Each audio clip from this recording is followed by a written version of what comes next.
This is The Office Memo, a podcast about podcasting for entrepreneurs and business owners. If you want to differentiate yourself from your competitors and bring your marketing to the next level, you need to start a podcast. We will give you tips on creating the best possible podcast for your business so you can reach those potential clients and set yourself apart in your market. This memo you will definitely want to hear. Hello and welcome to another episode of The Office Memo. Today we're talking about how to launch a podcast. So you've decided to start a podcast, preferably with our help, of course. Hint, hint, hint. So you bought your podcast equipment, a podcast microphone and accessories. Because if you decided on recording with your phone and think that is good enough, I suggest you listen to an earlier episode I did about how to create a high-quality audio podcast where you can hear the difference between recording with a proper mic and your phone. Okay, back to launching your podcast. So you have set up your podcast microphone and you have recorded an episode after practicing a few times and are now ready to launch your podcast. You publish and you sit back and wait for almost nothing to happen. In order to create a successful podcast, you need to have a good launch strategy. This is the only moment in your podcast life when you have the opportunity, so you should do it right. As with everything in the podcasting world, nothing is really standardized, but there are best practices. Let's start with recording a few more episodes before you even start publishing.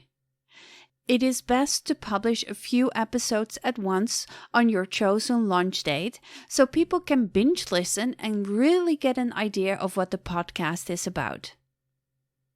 And while you're at it, if possible, record a few more episodes so you can have a backlog for unforeseen circumstances or at times when you are busy with clients, but still be able to maintain the continuity of your podcast, because consistently publishing episodes is important for your listeners.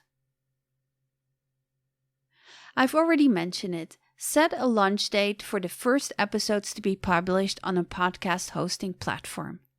And work towards that day by promoting your podcast. Announce it on social media, write about it in your newsletter, and so on. Focus on your podcast SEO before launching. Use the right keywords in the titles and in the podcast content.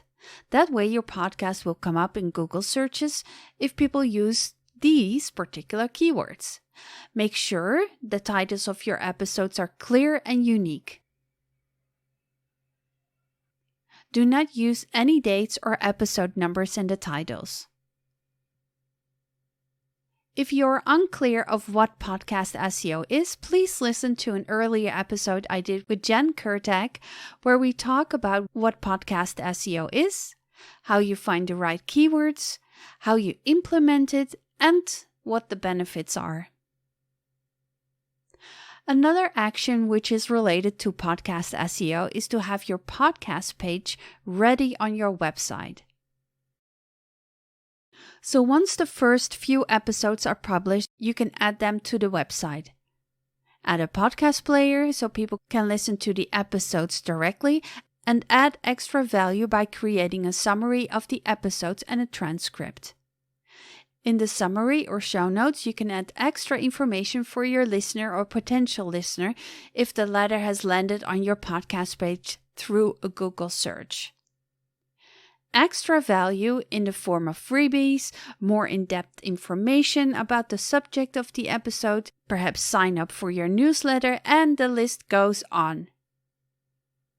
Here as well, you need to take the keywords into account so your podcast page will come up in Google searches.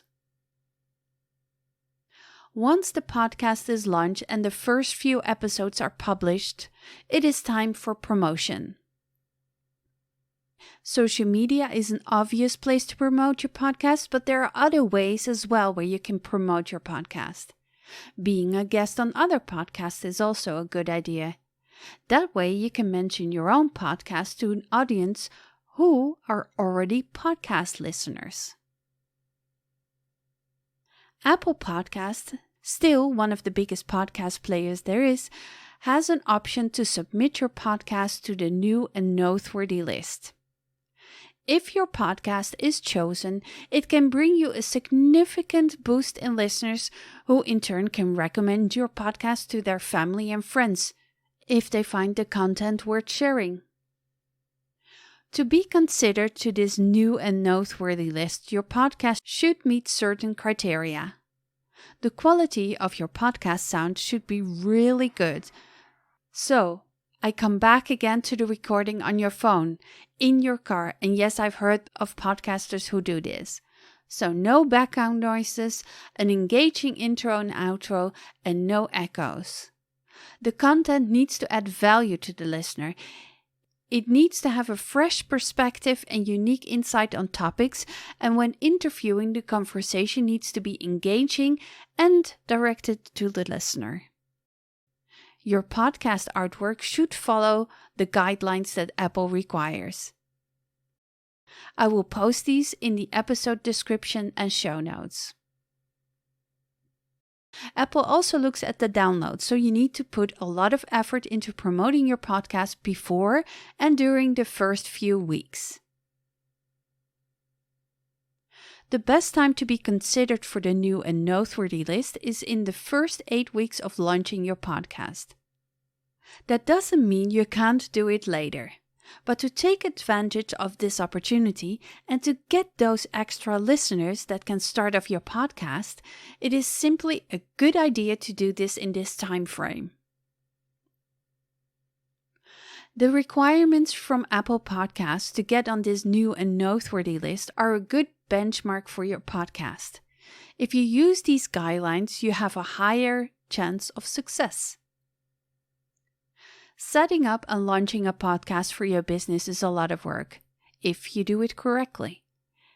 I have had many conversations with podcasters who are disappointed with the number of listeners and the lack of engagement they get from their podcast. Often enough, the content is great, but the quality of sound is not.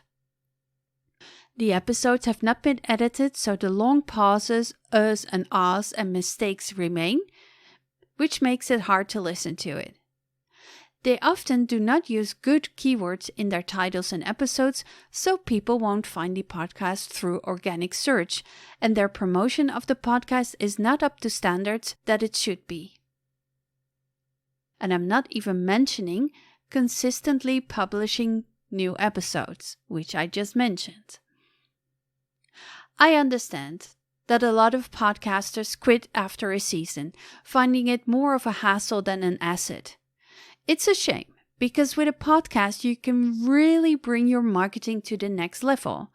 You create the episode, and from the episode you can create new content without a lot of extra work. You have so many new ways to share your insights with your clients.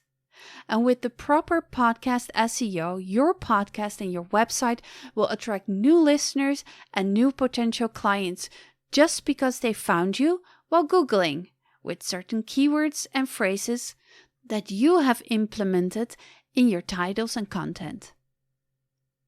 To save yourself time and energy, it is good to hire people to take over certain parts of your podcast marketing by hiring us to do your podcast production and podcast SEO.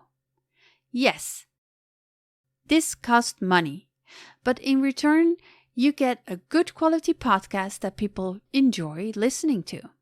Your podcast will be found and your listener number will grow. You will have extra content to share on social media. And if you prefer, we can even connect you with a social media manager who will take care of the posting, engagement, and strategy. Think about all the extra time you will have for onboarding new clients, creating new business opportunity, and going on that trip to your dream destination while your marketing continues. Many thanks for listening. We hope you liked the episode. If you want to start a podcast with our assistance, please feel free to contact us at info@lagerservices.com. Until next time.